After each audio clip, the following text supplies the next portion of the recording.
Hey everyone, so for my last video, I asked my Twitter followers to provide me with their hottest literary takes, their most inflammatory opinions about books and authors and publishing. And yeah, they provided a lot of them. They provided so many of them, in fact, that I had more than I could squeeze into a single video. And not only that, that video ended up very, very, very long, like over an hour long. So I have this wealth of hot takes that I still want to respond to, and I want to figure out a way to do that. And what I've decided is, rather than do a series of hour-long videos, I'm going to take these takes one at a time and dedicate one video to each of these hot takes. So, with that in mind, here we go. So this take comes from Bizarre Miscreant, who writes, "Paying money to submit your work is a scam." So, Bizarre, I would absolutely say that this does in fact qualify as a hot take. Submission fees are a really touchy opinion in the world of literature. People really seem divided on whether or not it's legitimate for lit mags and for other publications to have a reading fee, to have a fee that they require the author to pay when they submit their work to that publication. And you know, while scam is this exceptionally loaded term that I'm reluctant to throw around lightly, I do think I agree with you more than I disagree with you. But I think it's complicated. I think it's super complicated. I think this is something that you really have to look at from two very different perspectives. The first is the perspective of the writer, of the person who's submitting their work. And the second is the perspective of the publication. And let's start from the author's perspective, because I think the author's perspective is a lot more clear-cut. And I think I can be pretty direct here. If you're an author, I don't think it makes sense to pay submission fees. Whether they're a scam or not, I just don't think it makes good sense. And let's be frank here, like, just from a basic perspective, just from what feels intuitively right and intuitively wrong, submission fees feel kind of screwed up. Because I think we have this like natural understanding that when you put a lot of work into something, and writing is a ton of work, whether it's a poem or a short story or a novella or whatever, writing is often very laborious, very excruciating work. And I think that like we feel in our heart when you put a lot of work into something, you should not then have to pay to have that work appreciated, right? Like intuitively, the way it should work is you put a lot of work into something and then you receive payment for that work, or you receive some kind of reimbursement for that work. It feels like profoundly backwards to be like, okay, I spent 100 hours crafting this short story. Now I'm going to pay a guy $5 to read it. That's silly, right? It feels wrong. But let's set principle aside for a minute, because I think anyone who's been in the game of writing and trying to get their writing published for more than just maybe a few days or weeks realizes that this stuff often doesn't work the way that it should work, in principle, and that, in fact, the reality is often a lot messier and frankly a lot more frustrating. But honestly, I think even if you're just looking at this thing purely pragmatically, just purely in terms of what's best for me as a writer, I don't care what's right or wrong, I just want to do what works, I don't think submission fees work. Because I think that if you look at the issue of submission fees from a purely practical perspective, they don't make much sense for the author. Because here's the thing, we live in a universe with an absolute glut of different publications. The world of possible outlets for your work is humongous and growing bigger by the day. There are just so many markets out there for writing. There are so many journals, there are so many lit mags, there are so many like university presses and websites and blogs and everything else. And zines, let's not forget the zines. Does anyone even still say the word zine, use the term zine? Anyway, there are just so many different markets for your writing. And so many of them are free. You can go on Duotrope right now and search for markets that are open for the kind of work that you produce, whether that's fiction or poetry or nonfiction or something else, and that charge no submission fee. And you will get a ton of different results. You'll get so many results that you're going to have to use filters to really narrow it down and really figure out which publications are actually a good fit for your work. And so in a market that's that vast, that has so many different options, why would you choose to spend $3 or $5 or $10 per submission just to get your work seen, just to get it read? And frankly, I don't think it's even the more prestigious and more elite magazines and publications that are charging submission fees. At least that hasn't been what I've seen in my limited experience. Because often those larger, more elite publications, to the degree that they even still exist, often those publications have some real backing and real support, whether that's some endowment that they're pulling from, or whether that's the fact that they're supported by some major university, or whatever, or whether it's just the fact that they have like this huge legacy, like the Paris Review does, so they have plenty of donors, they have plenty of supporters and subscribers.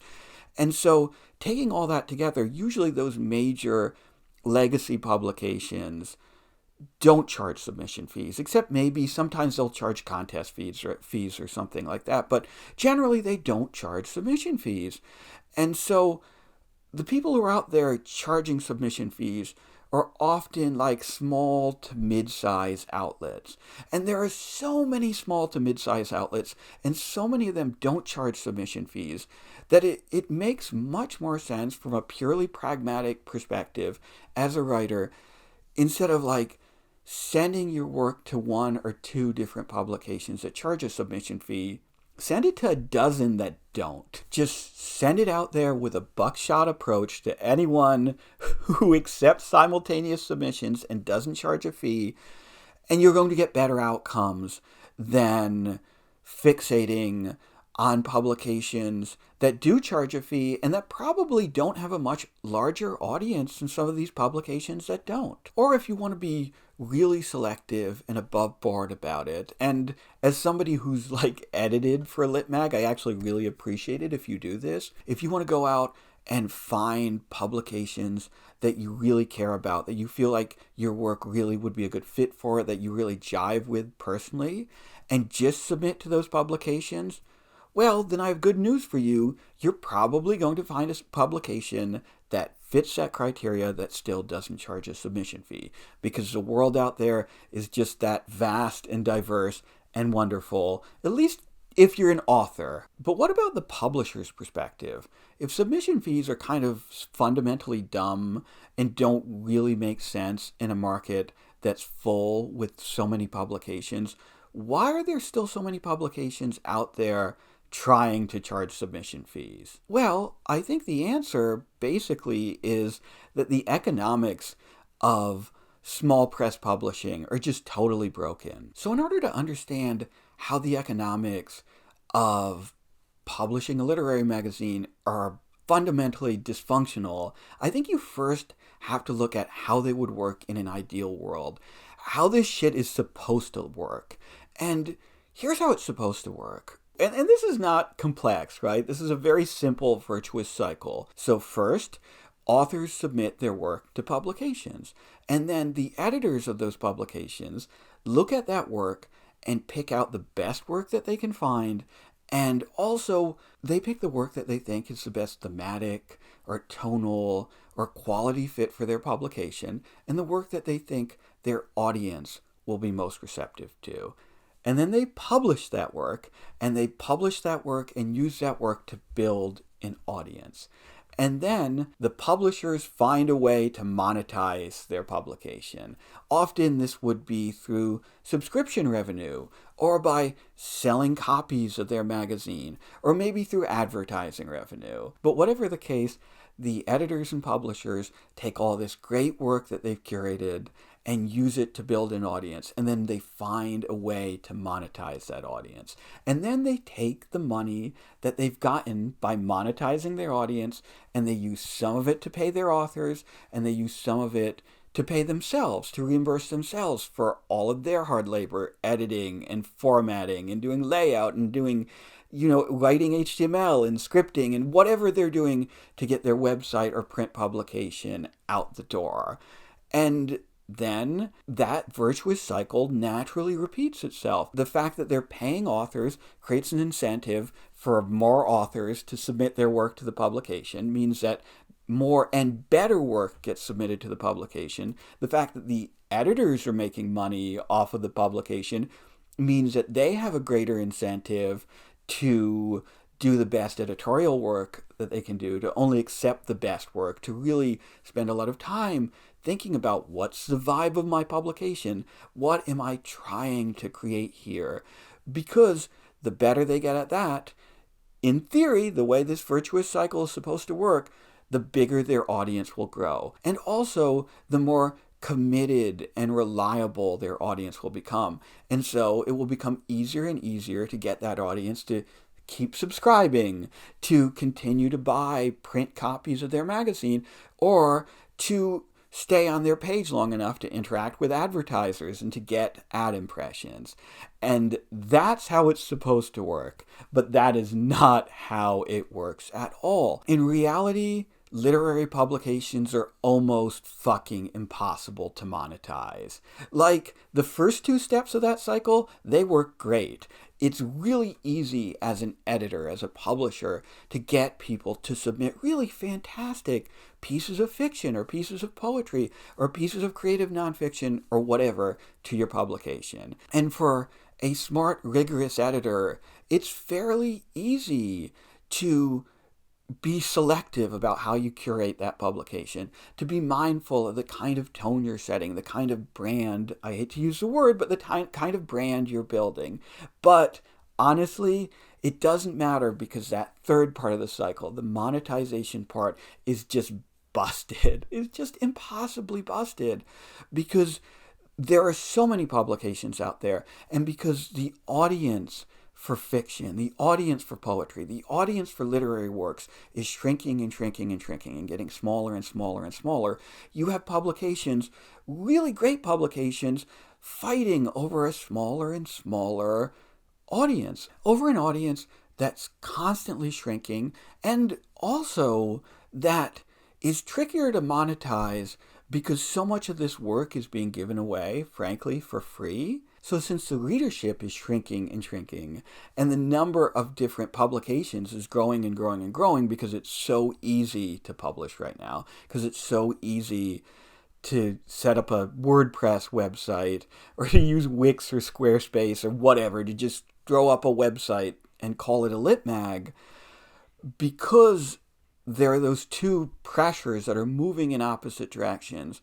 The idea that you would be able to get people to subscribe to your publication, to pay a subscription fee to read your work, or to buy your magazine, not to mention like the silly kind of economics of printing a magazine in the year of our Lord 2024, when it's so easy to put work online, when people mostly read online.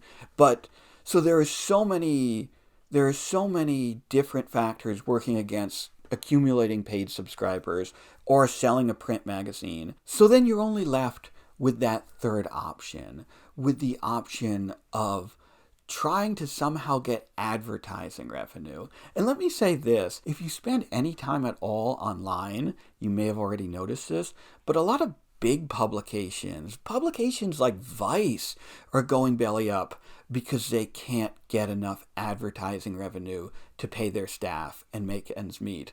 Because ad impressions don't pay much. If you want to make money off ad impressions, off ad revenue as a publication, you have to get a lot of hits on your website.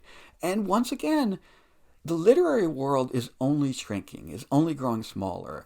So if you're already a small publication in a shrinking world, good luck making more than a few fractions of a cent on advertising revenue. So, with all that said, if you're the editor of a publication and there's no easy or intuitive or really ethical, honestly, way to monetize your publication and see a return on the investment of all this time and energy that you've sunk into building up this literary magazine or this even genre magazine, well, what do you do? What are your options? Well, you really only have two options. You only really have two possibilities to choose from.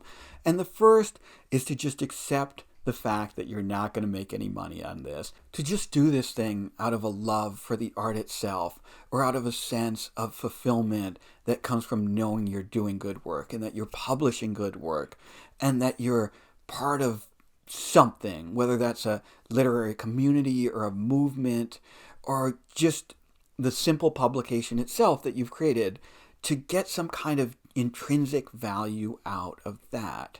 And you know what? That seems sunny and that seems beautiful.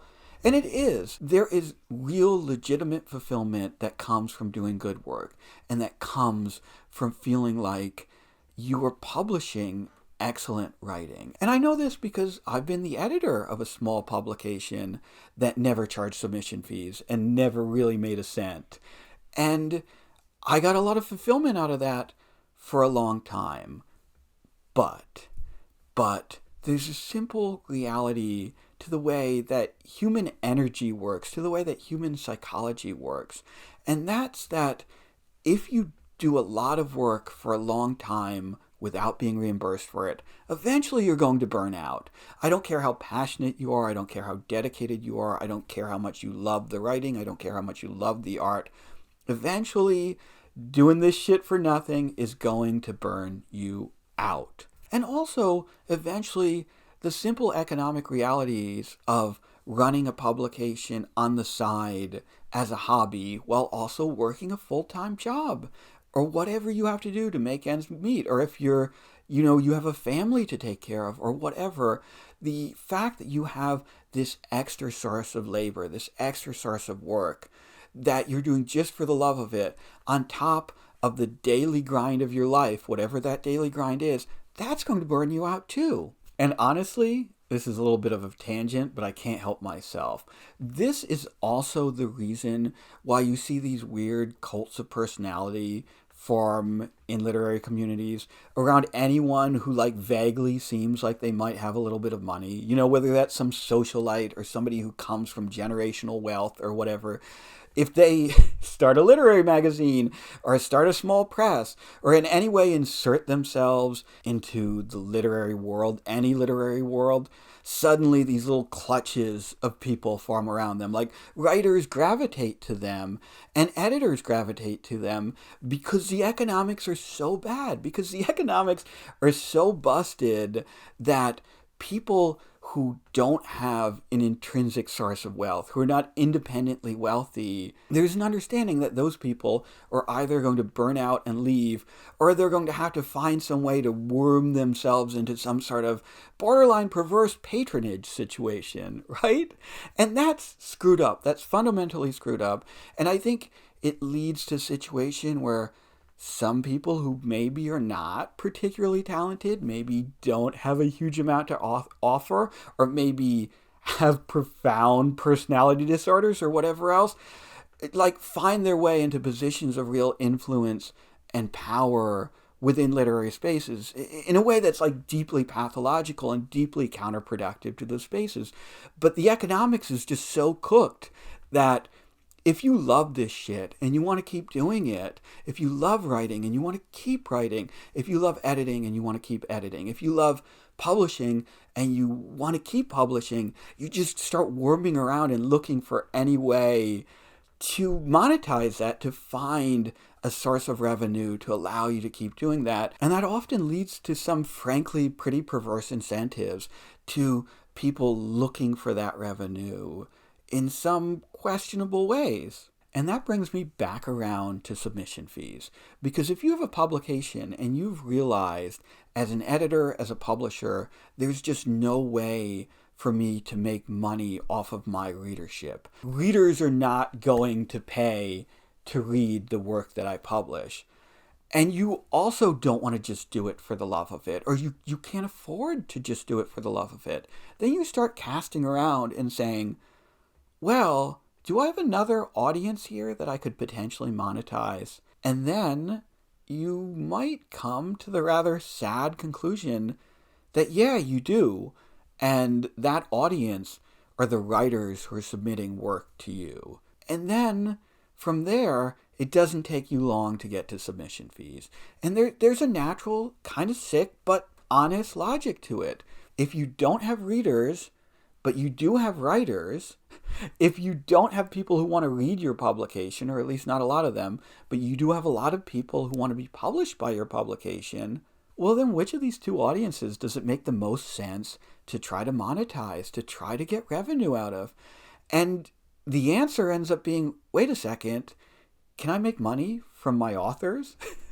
And yeah, even though that contradicts everything I said at the top of the video, that we all like intuitively feel about how putting labor into something and being reimbursed for that labor should work, well, it does make sense though, doesn't it? And it's kind of irresistible. And so even though I'm someone who, when I was an editor, when I was publishing, was very much in your camp, Bizarre, who often would like go on rants on Twitter even about how submission fees were a scam, it's kind of hard for me to today, understanding those economics, to really fault those publications for charging submission fees. Because at the end of the day, a lot of these publications charging submission fees are run by editors who do honestly love the work that they're publishing and just really would like to see something back, would like to make a little bit of money off of it. And that's not totally reprehensible, is it? I don't think it is. That said, circling back around, should you as an author pay submission fees? No, absolutely not. For all the reasons I said, it doesn't make sense. And if you run a publication, should you charge submission fees? I would still say no. I would still say no, because you're losing out on a lot of potentially really great work that you could be publishing. But boy, it would be really great if there was a solution that allowed editors to publish really great work without charging their authors. And in fact, it'd be even better if there was a solution that allowed editors to publish really great work and give some money back to their authors and take a little bit for themselves, and to have that virtuous cycle that I talked about be restored somehow. But honestly, and I hate to end this video on a downer note, I just don't see it. I don't see how it's going to happen unless we get more readers in this world, and unless we get some real systems in place that allow publications to reliably bring in income again. So anyway, I've been rambling for more than I intended to, and honestly, I wish I had a less depressing ending to this video than I do, but I kind of have to leave it there. The economics of publishing, the economics especially of publishing a small literary magazine or some kind of small publication, are just so fundamentally busted that it's hard to see a silver lining. And yeah, if you stuck with me all the way to the end of this rather rambly and frankly kind of sad video, I appreciate you. Thank you. And also, if you don't mind, maybe you could like this video, maybe you could subscribe, maybe you could go down in the comment section and leave a comment. Maybe you have some thoughts about submission fees and whether they're a good idea or not. But yeah, thank you so much. And like I said at the beginning of the video, I plan to do more videos like this. I have a whole bunch more hot takes that I want to go through, and I'm going to try to take them one at a time. And so there should be more videos like this one coming your way soon if you're interested. Okay, that's it. I'm done. I'm done rambling. Thanks again. Good night.